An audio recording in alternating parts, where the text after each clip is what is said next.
minsan awera piti oras.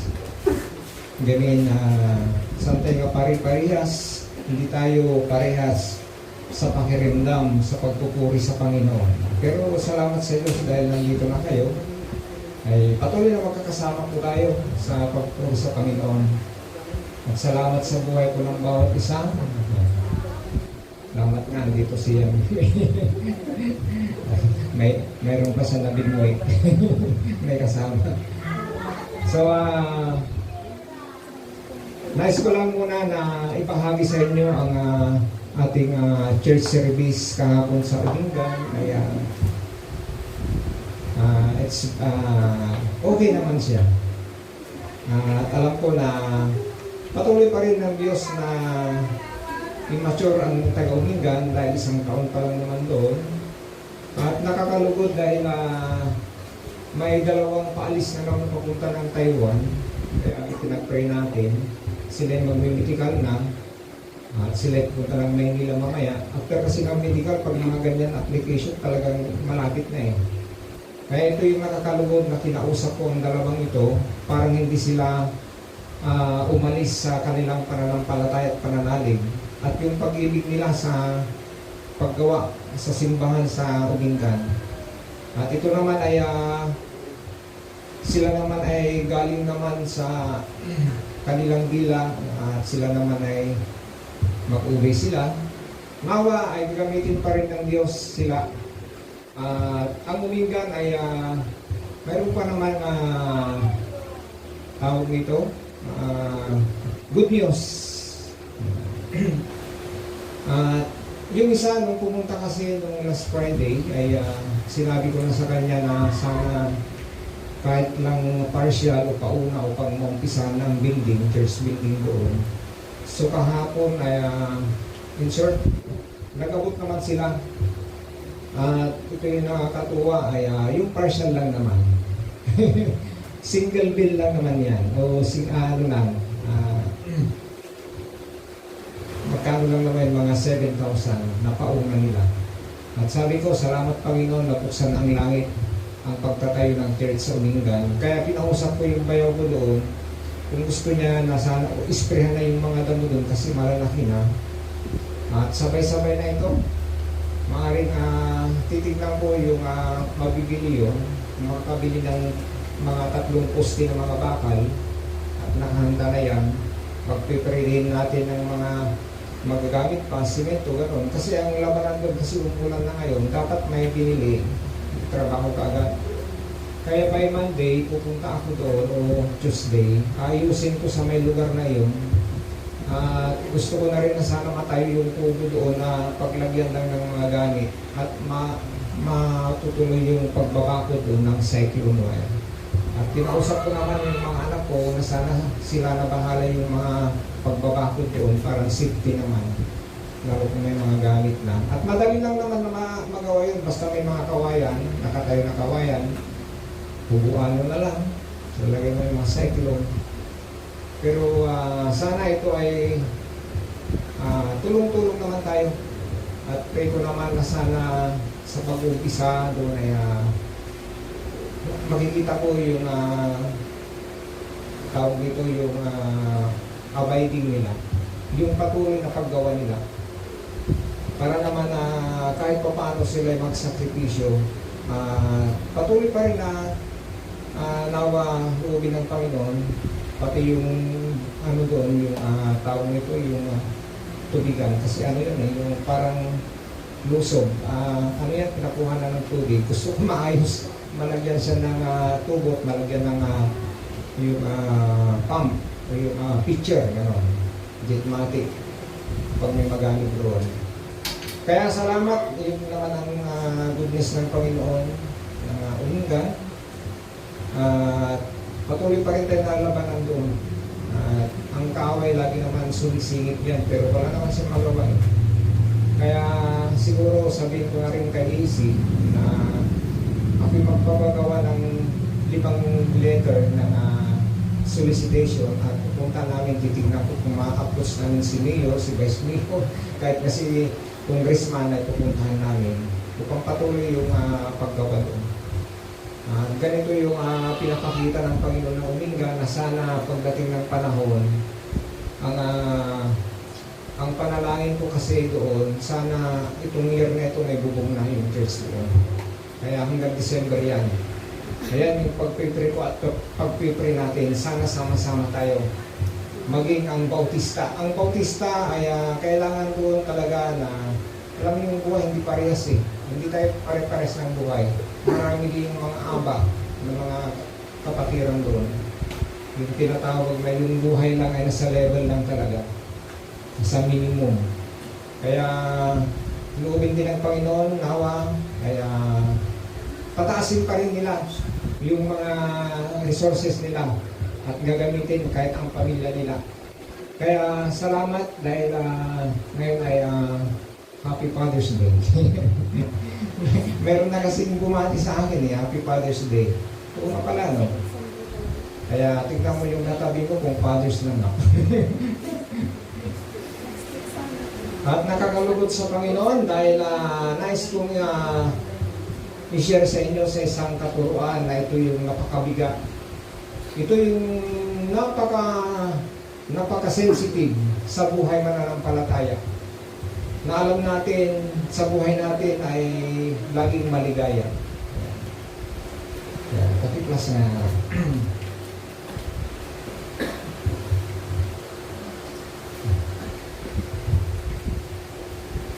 Yan, lakihan mo pa. Ibaba mo. Ito kasi yung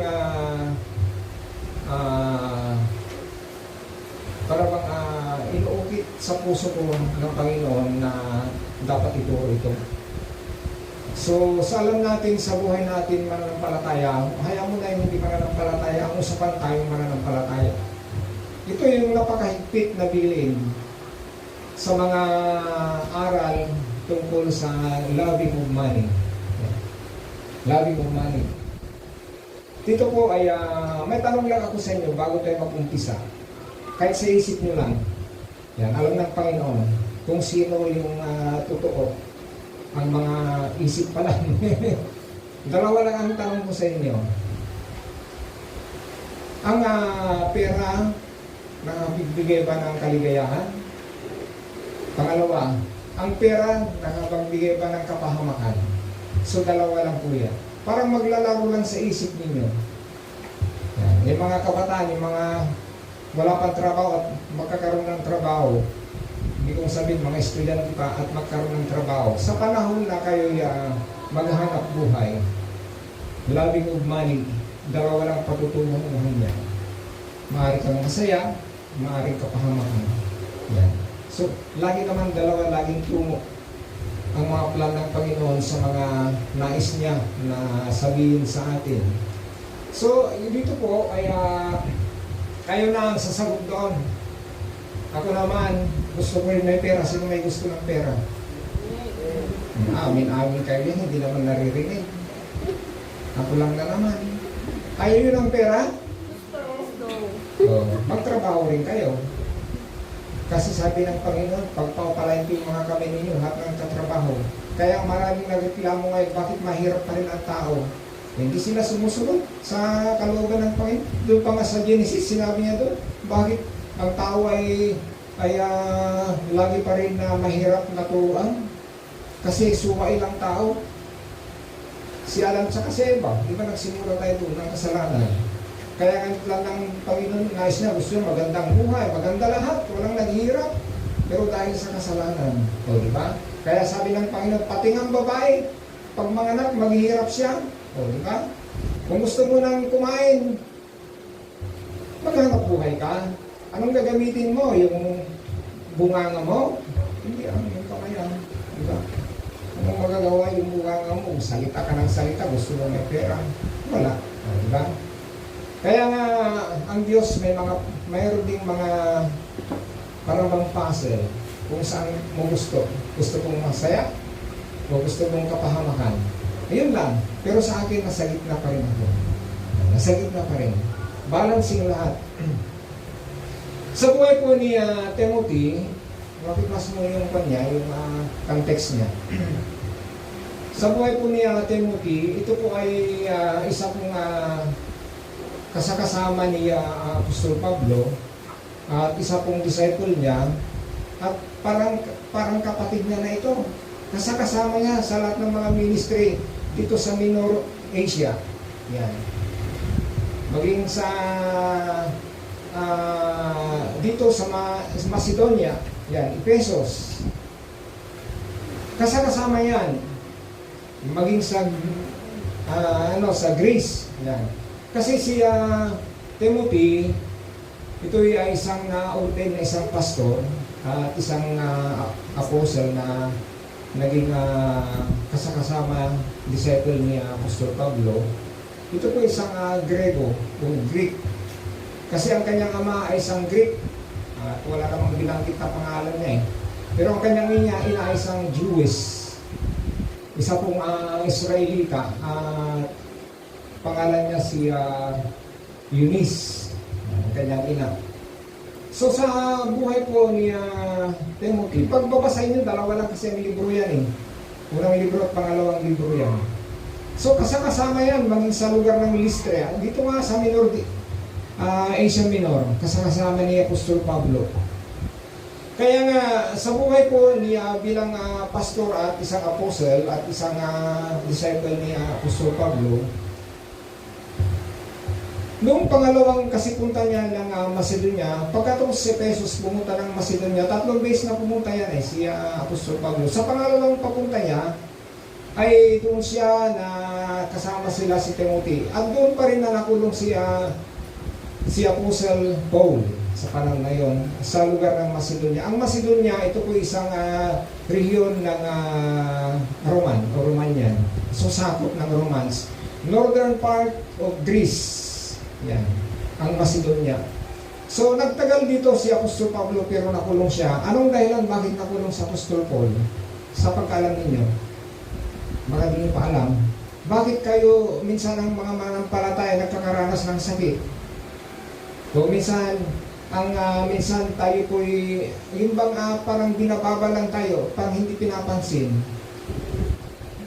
dahil lang sa salita ng Panginoon. Kaya nakulong siya. At sa panahon na yon, nakasama niya si Timothy. Kaya sa unang libro niya, kung bakit yan ay naibigay sa kanya, marami kasing tungkulin na sinabi ni Apostol Paul kay Timothy nung sila magkasama. Kasi ito yung batang pastor ito. Bata siya, young pastor. At sa pagkakataon na yon, sumama pa rin sa kulungan eh.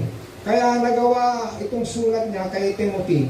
Sabi niya kay Timothy, Timoteo, kailangan na ikaw ay lahat ng mga false teaching, false prophet, false teachers, lahat na ng false, gagawin mo yan. Dahil ibigay mo ng itutuhanan. Dahil ay ikaw isang pastor, sabi niya, ituturo mo rin, sabi niya, ang good moral character o yung good conduct as a servant of God. So yan yung bilin niya. Kaya sa Apostol Paul, sa panahon ngayon, bakit sumama? Kasi para niyang kapatid yan eh. Nung sa panahon na sila nasa Macedonia. Kaya kung titignan natin, pag binasa niyo ang libro ito kasi, makikita yung mga iba-ibang virtues, values, characters, conduct ng mga mananampalataya, lalo sa mga leaders, sa mga may tinawag ng Panginoon. Yan, lalo sa mga ministers, pastor.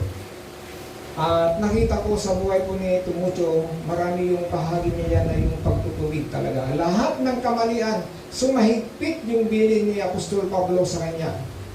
Kaya kung titignan natin dito sa unang libro niya, chapter 6, verses 1 to 18, hindi natin babasahin yan, bahala na rin kayo bumasa at ipapahayag ko lang kung ano yung nais na ipahayag ng Panginoon. Kaya, natanong ko sa inyo kanina, ang mga tao noon, masaya sila pag may pera. Masaya sila. Bakit ngayon? Hindi ko masaya rin. Ako kaya may pera ako, masaya ako eh. Diba? Kung, yan, may mga option yan. May mga kung din, Maraming ano dyan, option, yung pang maraming dapat mo pang ipamuhay na kailangan ang Diyos naman ay paliliwanag sa iyo. Yan.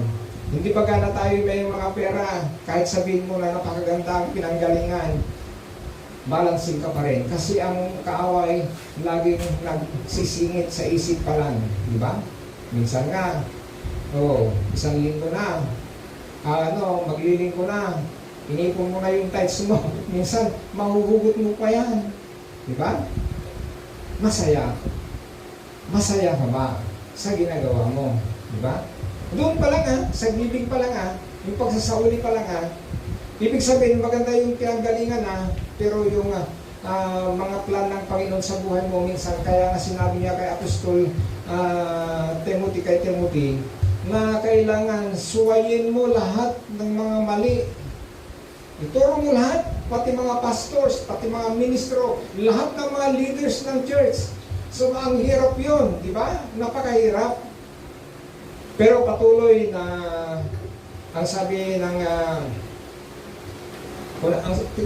rich people craving greater riches. So, kalbo na kanutatatay di mamayaman, patuloy nga papaadun dati kayamanan da, kurana, riches can be caught in an endless cycle that only ends in ruin and destruction.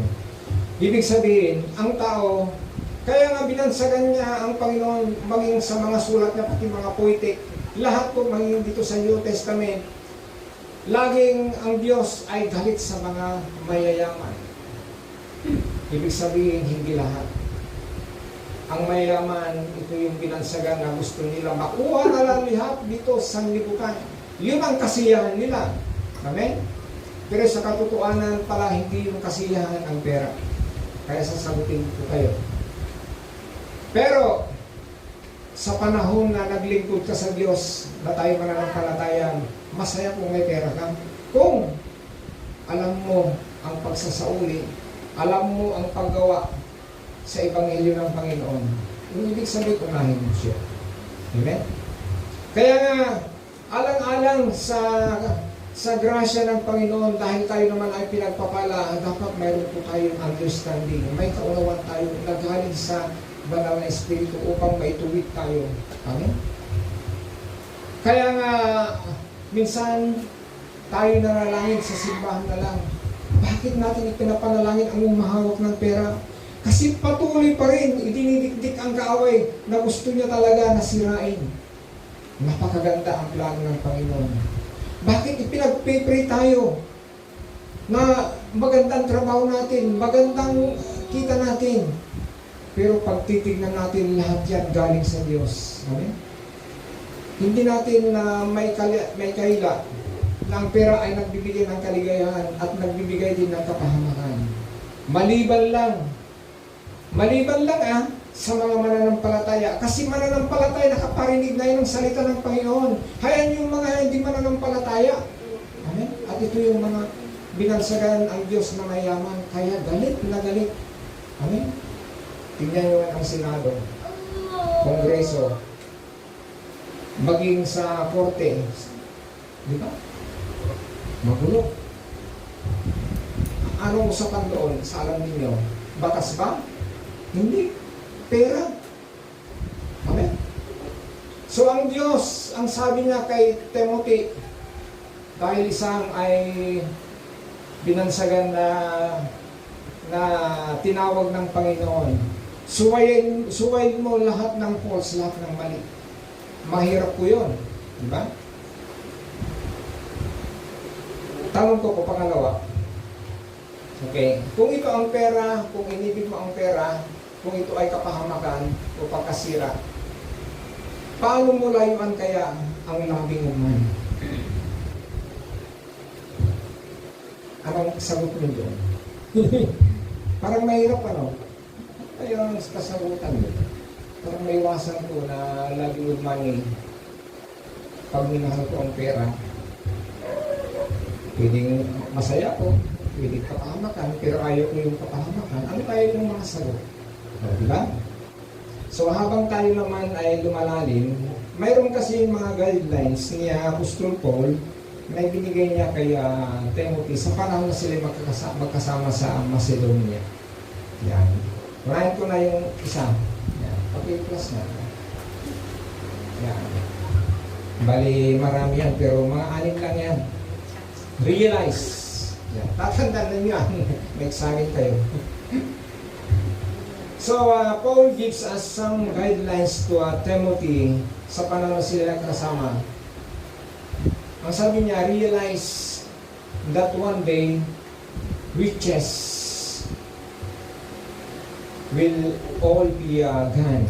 Kuna na, panunutan kuna na, ada iti panawan, nga dagiti nga kayamanan, maawan tumatlaan.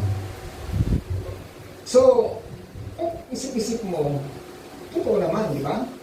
Di ba binagsagan ang pera na ang pera ay dadaan lang sa kamay mo, susunod yung hawakan din yung iba, para bang kung lang, pasa-pasa lang yan. Pero pagdating ng panahon, mawawala lahat yan. Amen? Tanong, ikaw ba ay masaya o kapahamakan ba na pagmamahal mo sa pera? Yung mga ganun lang na tanong. Yan. Ang sabi po ni, tignan natin sa verse 7.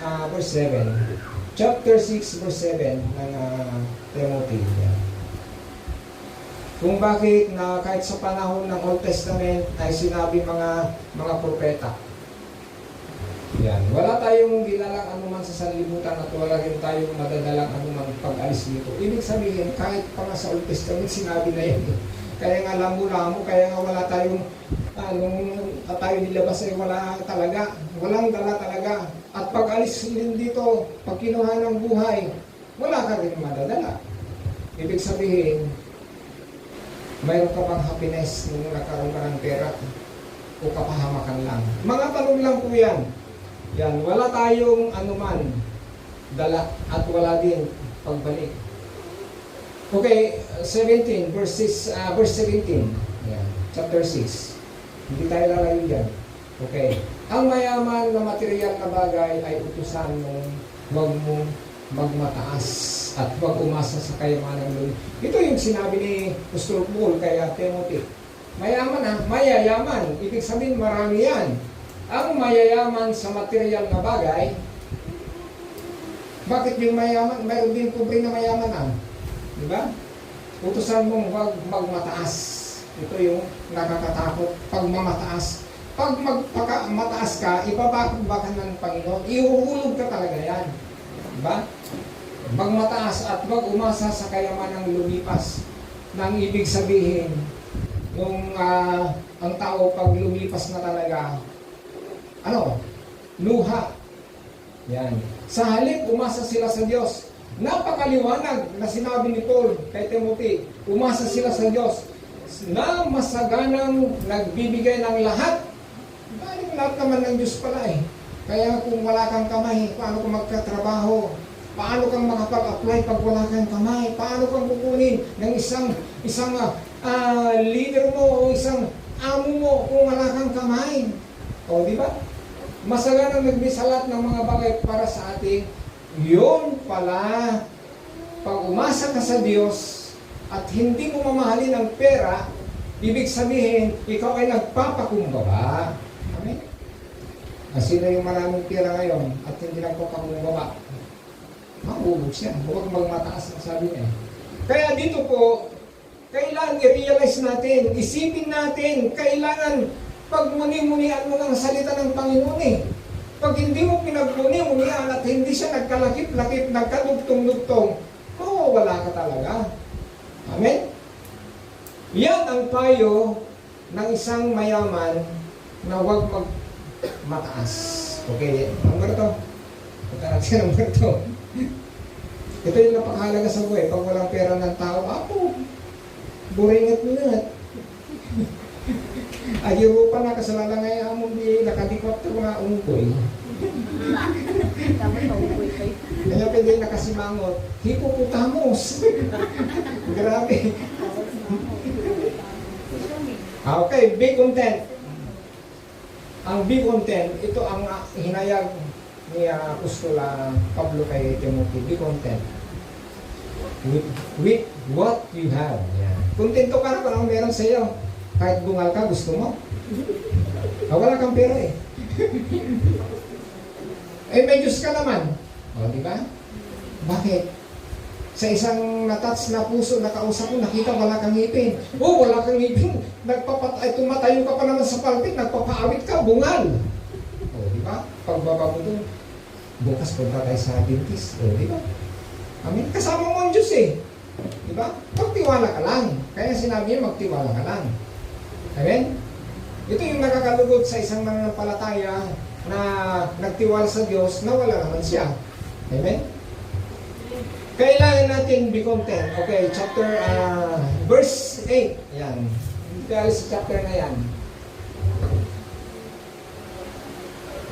Yan. Sabi niya, kahit pa sa Old Testament, meron ito eh. Kaya dapat tayong masiyahan kung tayo may pagkain at pananamit. Subukan mo na may pagkain ka at wala kang damit. Subukan mo rin ng panamit ka, wala kang pagkain. Imagine nyo lang, i-picture nyo lang itong sinasabi ko. Tama ba yun? Pero ang sinabi niya, masiyahan kung kayo. Naalala ko minsan, pag tayo minsan nagpapasting, pagkatapos pandesal, kape, masiyahan pa rin tayo kasi may pandesal at kape, di ba? Pero kung nagluto siya pastora ng arroz caldo tapos native na manok, di wow. Praise God, di ba? Be content. Amen? Tanong ko, bakit yung mga nagtitinda ngayon sa mga SM? Yung dalawang isim eh. Segunda Mano at Takashumar. Yung mga wagwagan. Yung tinignan mo sa SM, 1,000. Pagpunta mo sa Segunda Mano, 50 pesos. Saan ka pa? Pagdating mo sa... yung damit mo, mayroon palang tatak. Diba? Parang matutuwa. Kasi kasama mo ang Diyos eh. Amen? Kung may pera ka na 1,000, dami nang mabili sa may wagwagan. Pero, nabaan mo na. Babadang mo tasin na. Praise God. Patay tayo. Malayo tayo. Yan. Kung may pagkain tayo, mayroon kasing dalawa rin na sinasabi na Apostol Pablo kaya Timothy. Ang sabi niya, may dalawang magkaiba o differentiate. Ang need at saka wants. Yan ang sinabi niya. Kaya sabi niya, there is a difference between what we need and what we want. At dahil yung magkungkuna na ano yung Tagalog ng foolish? Ha? Ha? Hangal. Yung foolish, hangal. Mayroon din yung tinatawag na harmful desire. Yung pang hindi mo na kailangan. Yung pala yung tinawag niya yung hangal. Bakit mo pa kukunin yan? Mayroon ka na nga eh. Di ba? Mayroon ka na nga, ba't ayaw mo pa magpasalamat? Bayan ka pala kontento, bakit hindi pa ka-content? Ito yung tinawag niya na dalawa lang. May pagkailangan ng isang tao kung gusto niya yung need o yung want. Anong gusto niyo sa dalawa niya? Need. Ibig sabihin yung need, katamtaman. Yung want, sobra-sobra. Tama. Luho, luha. Tama, luho, luha. Hindi siya lumayo, di ba? Kailan nga kontento tayo. So, ito ay darating naman dun sa ruin and destruction. Sa lahat po ng harmful desire. Foolish desire. Harmful yan. Yan yung wants. Ang needs, ito yung pinapasalamatan mo talaga. Masiyahan ka kung anong meron. Amen? Ano tikay kahit yung mamakan? Nung kasi ang kadwa iti pamilya, halimbawa, narigat tibiyag, gawin. Hindi ka kami pinalaktulmin, dahil italong ang anak ni, nasisimpat ni Christine, ni Grace sa kanya siya may. Narigat mo kit ka sa sabi niya, awang ba't timang alam niya nga, ang daman ito na, question na lang itiside ni sister wife ko, kaya itiside ko mo. Awan nga talaga, occasionally, lalo itiside ko. As in zero. Maliban lang dato'y side ni Sister Glo. Kami naghirap, kami sabi ko nga, Panginoon, paano kaya namin mapapalaki itong mga bangal? Ay, hindi pala. Mababait pala. Lumaki naman sila. Bakit? Kami nagtiwala sa Diyos. At ginampanan namin yung dapat nagagampanan namin. Isauli namin yung para sa Diyos. Amen? Hindi man po yung honesty natin minsan, nagkakamali rin tayo, minsan hindi sinasadya. Amen? Kaya ang katuruan ng Biblia ay tampo. Kaya ako'y natutuwa sa buhay ko ni Timothy. Ang hirap pala yung assignment niya, ibinigay ni Paul. Di ba? Be content. Okay, may katlo. Yan, monitor. Sino? Pag titignan mo yan, pag wala kang monitor, kung hindi mo alam yung kanta, hindi ka talaga makakanta kasi hindi mo alam eh. O, di ba? So, mag-memorize. Monitor what you are willing to do to get more money. Ibig sabihin, nais pa rin pala ng Diyos na payamanin tayo, paramin ng pera. Kaya lang, anong kailangan? Ang monitor po, ang monitor sa mananampalataya, ang marami kang gagawin dyan. I-monitor. Ako kasi, nung ako'y naghahanap buhay, pag dumating na ako talaga sa pamamasada, binibigay ko lahat kaya Sister White ko yan, yung pera, inaalis na rin yung tithes kaagad para hindi siya manakaw. Pagkatapos, nag-iwan din ako ng barya. Bakit naman? Kasi sabi ko, ang misis ko, mag-iwan din ako kasi pag na-flat ako, wala akong gagamitin, kawawa ko. Wala pa akong cellphone. Mahirap. Diba? Parang tawag dito, kinukupitan ko siya. Pero sinasabi ko naman, o diba? Gusto ko lang maging honest sa kanya eh. O diba? Ganun po yun. Kailan nakamonitor ka sa lahat pag pinayaman ka ng Diyos na Pero ito yung sakit ng simbahan. Pakinggan niyo ito. Ang lahat ng mga narito nagpo-pray sa pastor. Lalo na pag may problema, may sakit, lalo na yung papunta ng sa abroad, nagpapanalangin pagdating sa abroad, hindi nakilala ang simbahan na pinanggalingan. Totoo ba yun? Hindi naman lahat, di ba? Hindi naman lahat, pero nakita ko, meron. O, di ba? Ito yung pag-monitor natin, maging sa loob ng simbahan, kasi tayo ay mananampalataya. Papagpalain ng Diyos ang simbahan kung tama ang pag-monitor. Di ba? Sa isang magulang, ganun din, hindi siya lumayo. Amen? Kaya ito yung bilin ni Apostol Pablo kay Timothy, i-monitor mo lahat ng meron pala sa iyo, lalo-lalo na ang pera. Amen? Diba? Bakit? Ang pera kasi pag minahal mo talaga, yan, okay lang yung masaya ka, pero tingnan mo kapag pahamakan, kaya dalawa lang ang papuntahan yan. Kailangan natin na i-monitor din. Kaya tingnan mo sa verse 9, hanggang 10. Yan. Para naman totoo yung sinasabi natin ngayon. Yan. Sa verse 9, ang mga nagnanasang yumaman ay nahuhulog sa tukso at nasisilaw sa bitag. Ito tayo mananampalataya, hayaan yung mga unbeliever nang masasama at mga hangal na hangarin. Masasama, hangal na hangarin. Ito yung once na nagtutulak sa kanila sa kamatayan at kapahamakan. So hindi niya sinabi kapahamakan lang, kamatayan. Maaring buhay ka pa, spiritually, patay ka na, mapapahamak ka pa. Paano pag kinuha ng buhay mo? Wala ka namang madadala eh. Diba? So nahulog ng tukso na. Minsan ngayon, yung mga anak ko, ihemplo ko lang. Kasi minsan ramdam ko pa eh. Kahit na nga mayroon na, gusto pa rin.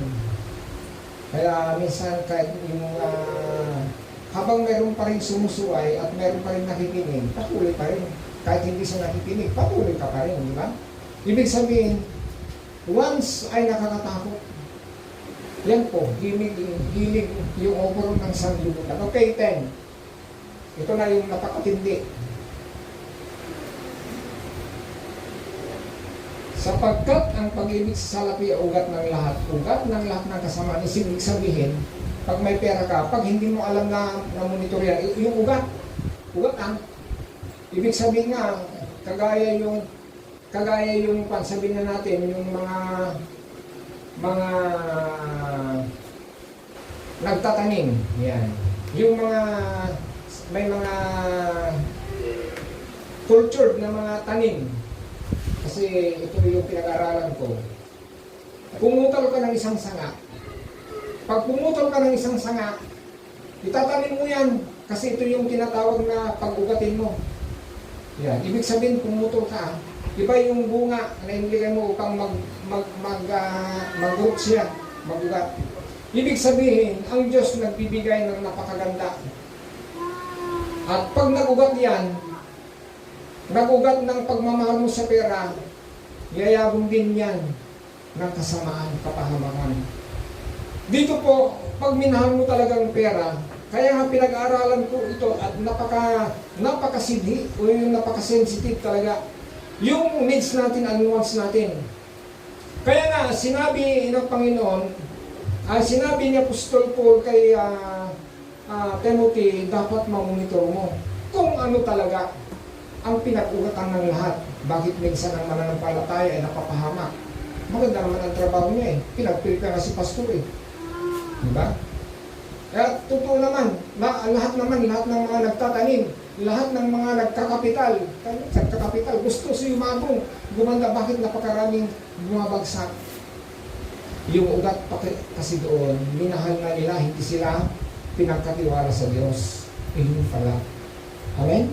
So, napakaliwanag ng salita ng Panginoon na ang pagmamahal sa pera, lahat yan ay kapahamakan. Kamatayan pa nga eh, sinabi niya eh, kamatayan sa verse 9. Di ba nakakatakot yun? Kaya nga sabi ko, bilang kami naman ay nagtuturo, hindi kami nagtuturo kung hindi namin ginagawa. At totoo po yan, nakikita ko talaga. Kasi sa pulpa noon, yung pagsasauli, binibigay namin lahat po yan. Para bang yung nagkataon na sabi, yung isang parabol ni Jesus na dumating isang sabi, binibigay ko naman ng lahat, nagsumasamba naman, nagtatays ako, may sabi naman, hangal. Di ba? Pero yung sinabi niya yung isang nagkukulik ng tax, sumakit nga yung dibdib niya eh. Di ba? Kasi, sinungaling yun. Amen? Kaya nga sinasabi natin dito, kaya sabi ni Apostol Paul, kaya Timothy, sabihin mo ito, lalo sa mga pastors, sa mga leaders, sa lahat ng humahawak. Akalain mo yun, batikusin mo mga false prophet, parang gano'n, false pastors, false teachers. So napakahirap. Kaya kung hindi natin mamumonitor ang pera na pinagkatiwala, entrusted. Pinagkatiwala lang natin naman kasi may hininga natin, di ba? Pag ang ugat mula doon, tayo ng mananampalataya, sigurado, kapahamakan at kamatayan. Okay?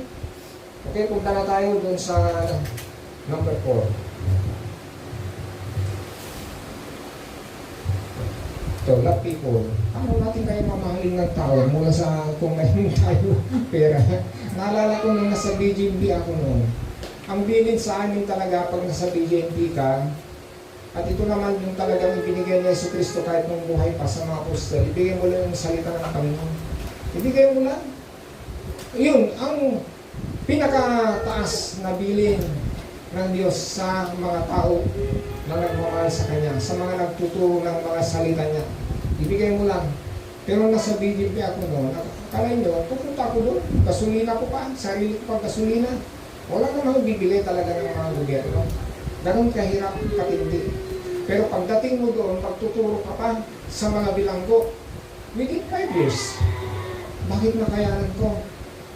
Bakit pinagkaloob ng Diyos ang mga pangangailangan ko? Kasi nagtiwala ko sa Kanya. Pagkatapos ko silang turuan, mga nilalapit, Pastor, ang akala ko magpapapray naman ng problema. Sabi, Pastor, wala akong sabon, wala akong kundi. Hindi na kami, wala na yung nagbabaon sa amin. Ano kaya pakiramdam mo? Ano kaya ang pakiramdam mo? Nagmamahal ka ba sa tao kahit na masama yan? Amen? Kaya nga naalala ko itong mission na ito. Bakit Ginagamit ng Diyos ang mga uwang. Bakit hindi sana yung mananampalataya? Hmm? Bakit nagagampanan ko mula doon sa GBA? Halos 5 years. Magbigay ka ng salita ng Panginoon, ikaw pang maggagastos sa gasolina mo, kasama mo ang pamilya mo, hihingian ka pa? Yan po. Love people more than tuloy niya. Ano ba yung paksa natin? Love people more than your money. Amen? Malayin yung gano'n. Tingnan si Pastora, nandito siya. Saka si engineer nandito. Kasi minahal nila ang Diyos eh. Mga pastor, walang trabaho yan. Bakit? Kasama mo ang Diyos eh. Amen?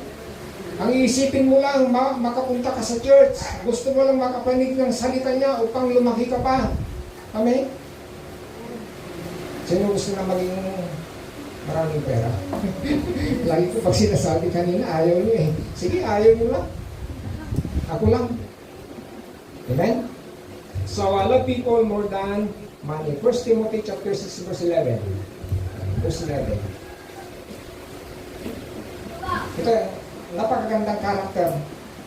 Ito yung pinapakilala ng Panginoon kaya Timothy. Yan, sa buhay ko ni Paul. Ngunit ikaw na lingkod ng Diyos. Kasi pastor siya eh. At apostle pa siya. At siya naman follower. Yan. Ngunit ikaw na lingkod ng Diyos. Umiwas ka sa mga bagay na ito. Tatandaan nyo ha, lingkod ha. In general po yan. Hindi lang pastoral, hindi lang leaders yan. Sakop lahat yan. Lahat naman tayo lingkod eh. O, diba? Umiwas ka sa mga bagay na ito. Sikapin mong mamuhay ng matuwid, makadiyos, may pananampalataya. Ito ang grasya ng Panginoon. Pananampalataya. Greater is more than others. Pananampalataya. Pag-ibig, pagtitis at kamuan. Ito yung mga bunga ng banal na espiritu. Amen? Siyempre, kung wala kang pananampalataya, paano mo magawa yung matuwid, makadiyos, pag-ibig, pagtitis, wala. Diba? Kasi alam mo, ang faith mo, gusto mo na sumunod kay Kristo. Amen? Kailangan na mahalin natin ang tao kahit mga sabi niya si Yesu Kristo, kaya nga sinabi niya sa chapter 8 verse 44 ng Matthew yata, love your enemies. Diba? Mahalin mo yung kaaway mo. Sabi ko Panginoon, kahit pala yung mga walang tao nito, yung mga masasama, bakit gagamitin mo pa? Diba? Kaya si Jeremiah, maraming katanungan eh. Sabi niya, bakit pa sila nag-ugat? Bakit pa sila dumadami? Namumunga din, dumadami. Sabi niya, ang mga makasalanan, itong yung mga mayayaman. Kasi they are loving money. Amen?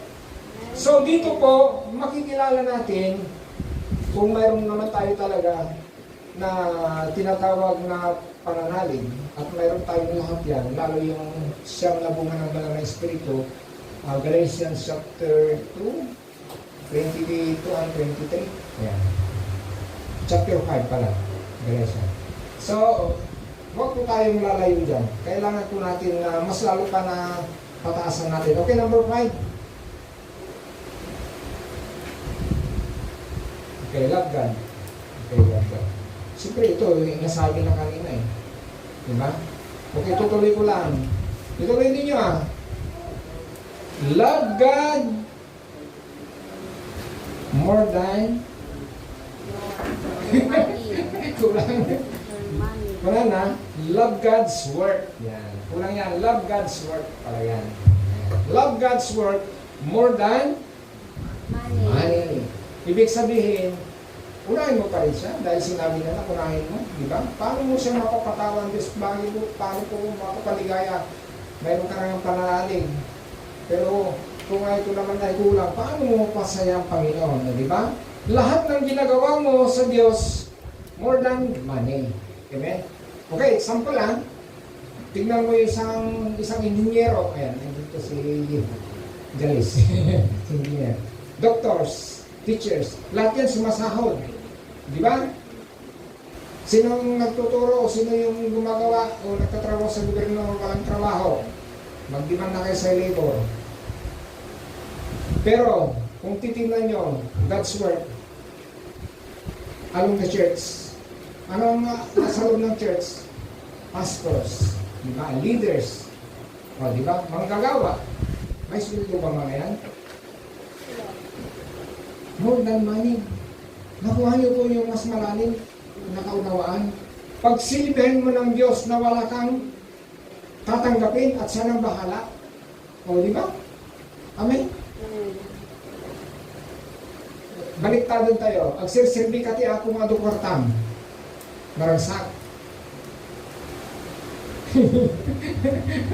para ba yung kukutin natin? Para ba yung kinukut-kut ng yung isip natin na ano kaya? Ano kaya yun?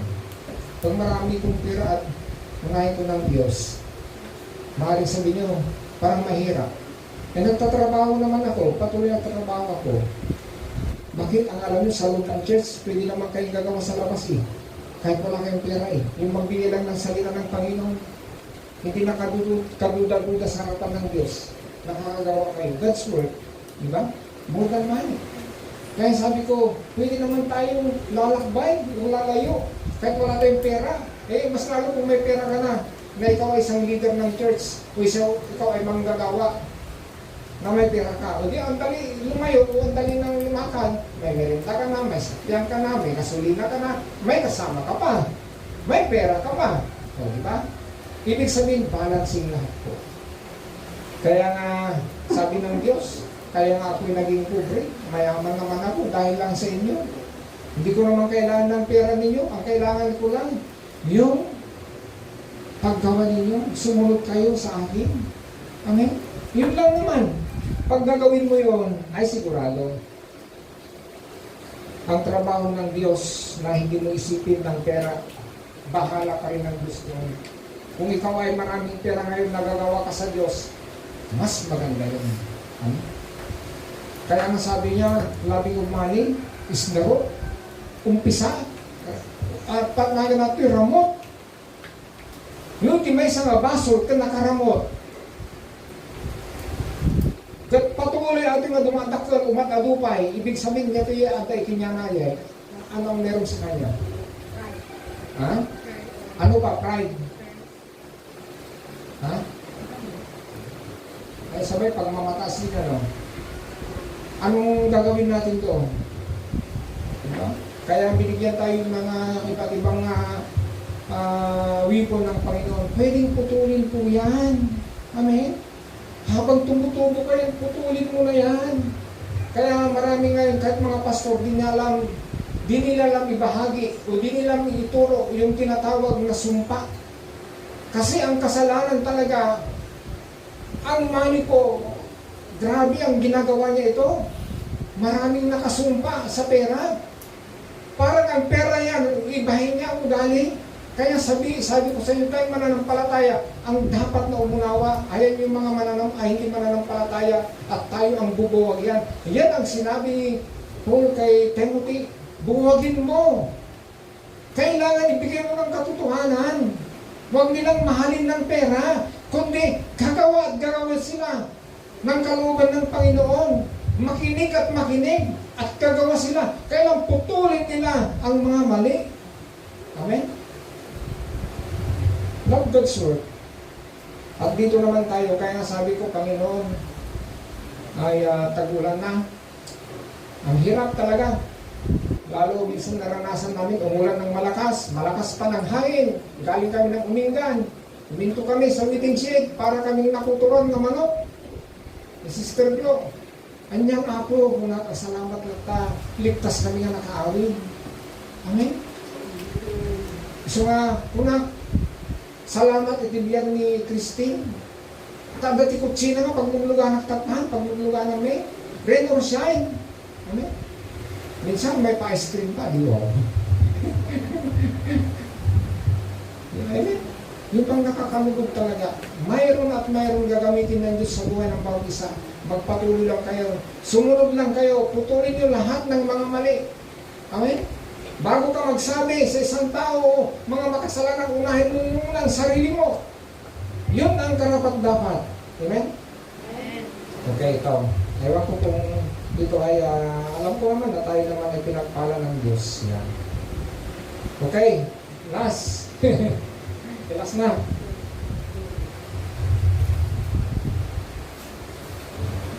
Pag ang word na ito, pag sinabing share freely, babalik ta rin ko, freely share. Anong pagkalam ninyo? Ano yung grammar niya na tama? Atata. Ay, nagustuhan niya, ay, tsamba. Okay. Freely share what you have. Okay. Freely share what you have. Tuloy yun.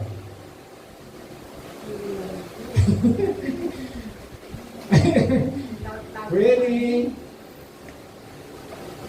what you have with others. Di ba? Tama ba yung grammar ko? Really share what you have with others. Tama, di ba? Hanap mo ngayon pagkatoy. Really share what you have with pastors. Sinabi na ni pastor, ikam na. Di ba? Minusan, really share what you have with others. Nagkaraman kami diyan. Amen? So, ibig sabihin, ito yung bilin ni Apostol Paul kaya Timothy, verse 18. Verse 18. Tunghayan nga natin kung anong sinasabi niya sa kanya. Utusan mo silang gumawa ng mabuti at magpakayaman sa mabubuting gawa. Ayun pala. Magpakayaman. Ano yung ibig sabihin ng mabubuting gawa? Ito ba'y mabubuting gawa? Saan ba'y mahanap? Kasi sabi ko lang kanina. Yun, yung bunga ng banal na espiritu. Love, joy, peace, goodness, gentleness, long-suffering, meekness, temperance. So, mabubuting gawa, maging bukas palad at matulungin sa kapwa. So, tama naman, di ba? Pretty share. Iti Korento, iso at ati bahagi na apostol ko, nakapikat, siguro na iti Korento ka na imo. Diba? Nagiti Korent, Church ti Korent. So, dito po ay matulungin sa kapwa. Hindi naman nalayo sa atin. Tumutulong naman tayo. Sabi ko nga, yung mission, minsan may pinupuntahan kami, papuntahin kami ng Panginoon kasi revelation. Papunta namin kagaya sa Bisaya nang pupunta kami. 3 araw, yung hindi naman nasayang. 3 araw, wala pang revival. Yung gumasto ng mission ng kalaki-laki. Pero dun sa huli, ay grabe na pala. Yung bang minsan ay andito na yung sarili mo, talagang sinisir mo na talaga, ibinabahagi mo. Minsan masasaktan ka pa, di ba? Minsan sasampalin ka pa, minsan tumutulong ka pa, minsan parang nalulungkot ka. Bakit? Kasi para sa Diyos yan. Do good, be rich in good work. Kailangan po natin na abutin lahat yung mabubuting gawa. Kahit naman tayo ay napipersecute. Diba? Kaya nga sabi ko sa inyo, bakit nakulong sa Apostol Pablo? Isang dahilan lang. Ang reason lang dahil sa salita ng Panginoon. Halimbawa, ako nagsalita at ang Diyos ay nagtutuwid sa inyo. Bahala na kayo doon kung anong sabi nyo sa akin. Basta sa akin nagsalita ko, ginagawa ko naman. Amen?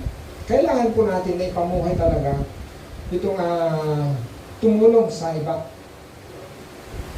Kailangan natin na maibigin sa pamamahagi. Kaya tinitignan ko yung nung lumindol ng Mindanao, ang Davao, ang doon kay Pacquiao.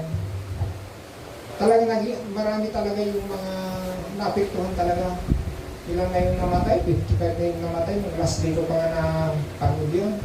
At may missing pa, mga 31. Yung bang pagtulong ng mga lahat ng mga sekta ng gobyerno, kahit mga private companies, tumutulong. Meron silang pagtulong pero hirap nilang puntahan doon, ipapunta doon. Meron nga dumaan sa tawag nito sa dagat, sa yate, nasunog pa yung yate, pati yung mga tulong nila nasunog. Di ba ganun? Pero ang kailangan po natin talaga na tumulong, maibigin sa pamamalagi. Kung ito nagagawa ng mga ganyan, tayo kaya na maliit lang na kongregasyon. Di ba? Kailangan natin, kaya si Pastora Imelda, pag nakikidevotion yan, hindi ako nabubuto kasi may dala eh. So, meron kang dala. O, di ba? Meron pang iuwi. Ano ba yan? Masarap, di ba? Masarap. Yung maliit na bagay lang, maliit na kongregasyon lang, kaya maliit na simbahan lang. Kung meron ka, kagaya nung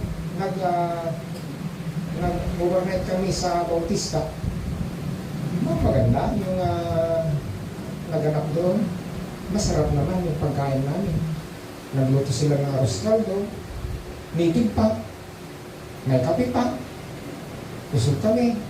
Yung mga ganun. Kaya nga pala, sa Umingan ay sinabi ko na pala yung overnight. Kaya sabi ko sa inyo, ilan yung gusto meron overnight. Halos naman sila, nagtaas ng kamay. Kaya ewan ko sa discerning kung kailan yun. Nasabi ko Friday ang nakita, pero hindi ko pa alam, baka 5 Friday yan.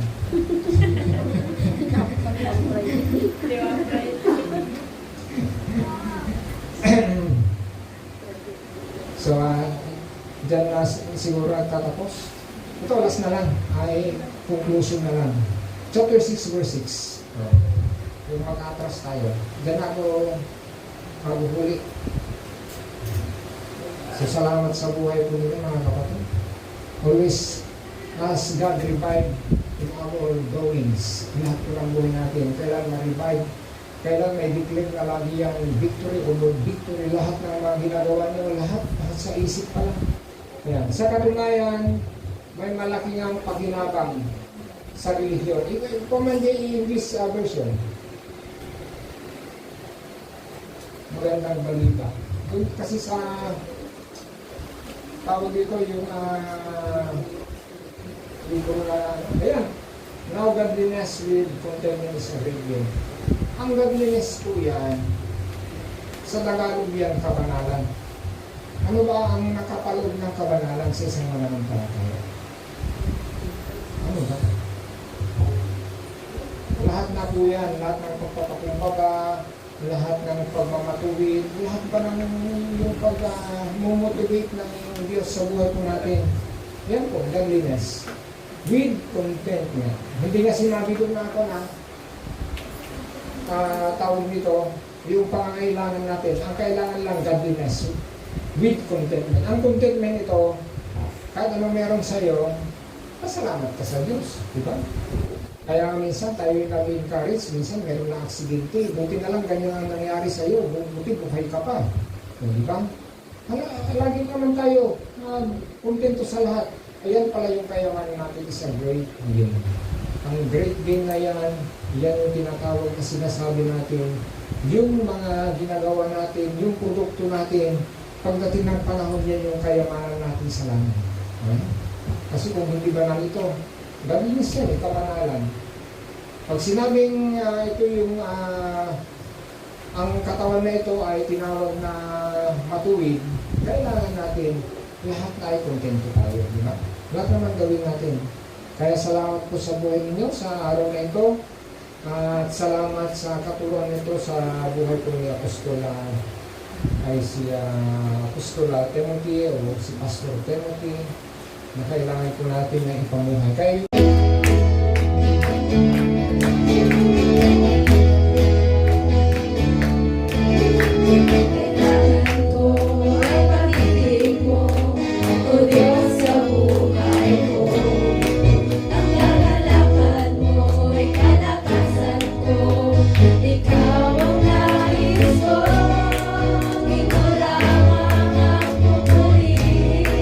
ang pangalan mo na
magbabago kailanman. Amen.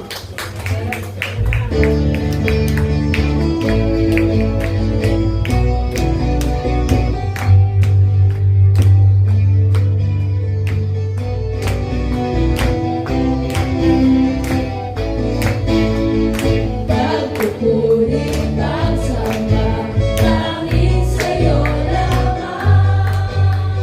Diyos na makapangyarihan,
Diyos ay walang katulad.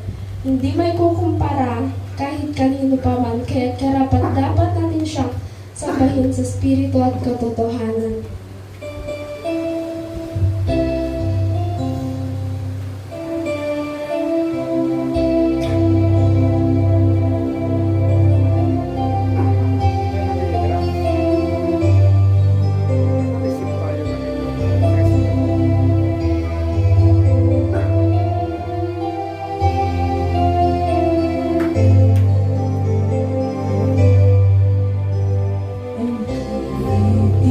Ang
Wala nang makanay sa'yo.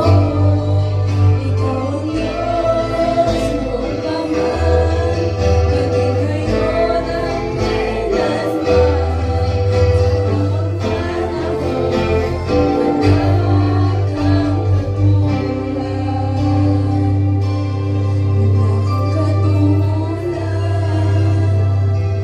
wala nang hihigit sa'yo, wala kang katulad.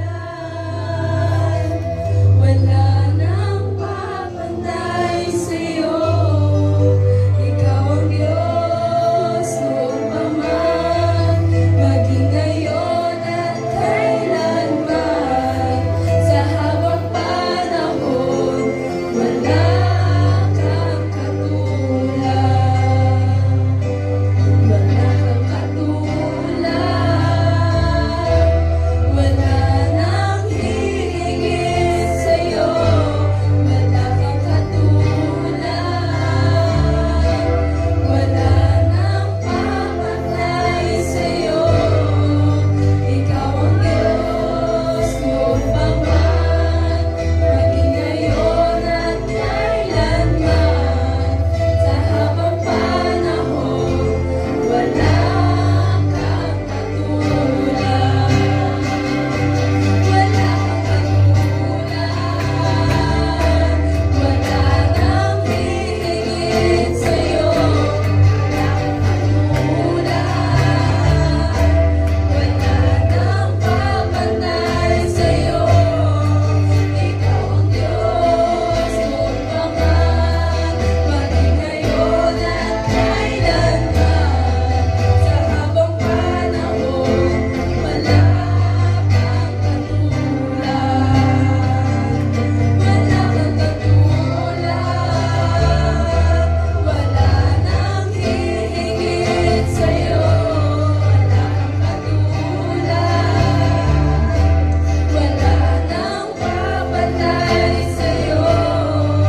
Ikaw ang Diyos noon pa man, maging ngayon at kailanman. Sa habang panahon, wala kang katulad. Sa habang panahon, wala kang katulad.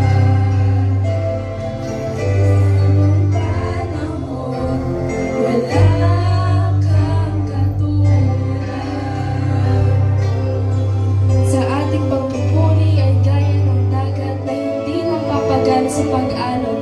Kaya buong puso, buong buhay nating ibigay ang kalugod-lukod na pagpupuri sa ating Panginoon.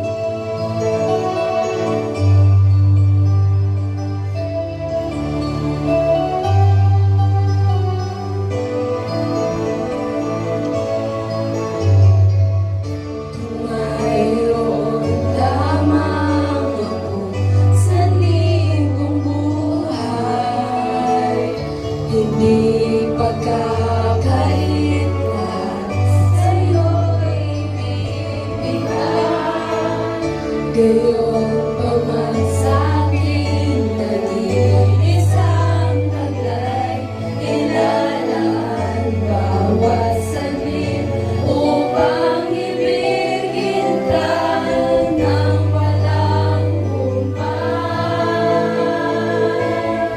Gaya ng lagat na hindi napapagal sa pag-alon, ang puso ko ay sa'yo magmamahal. Sa habang panahon, natatanging kayamanan ko'y ikaw ay sambahin. Wagas na pagsita'y iyong dinggin, kalakip ng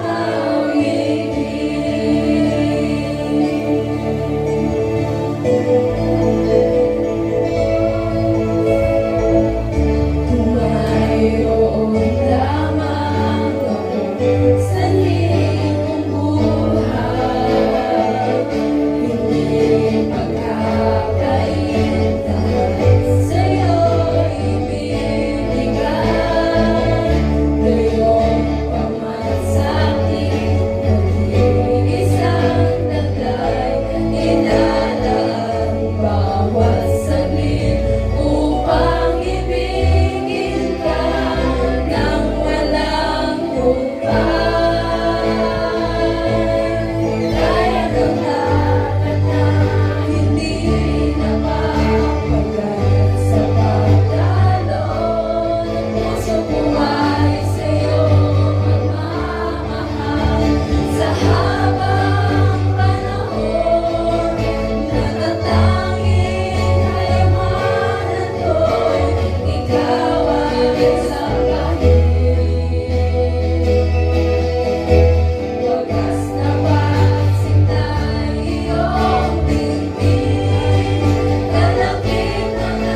gamitin ka ng Diyos.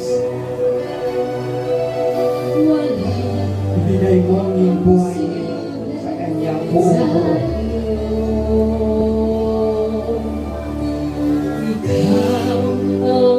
Kung gusto mong pinansyal,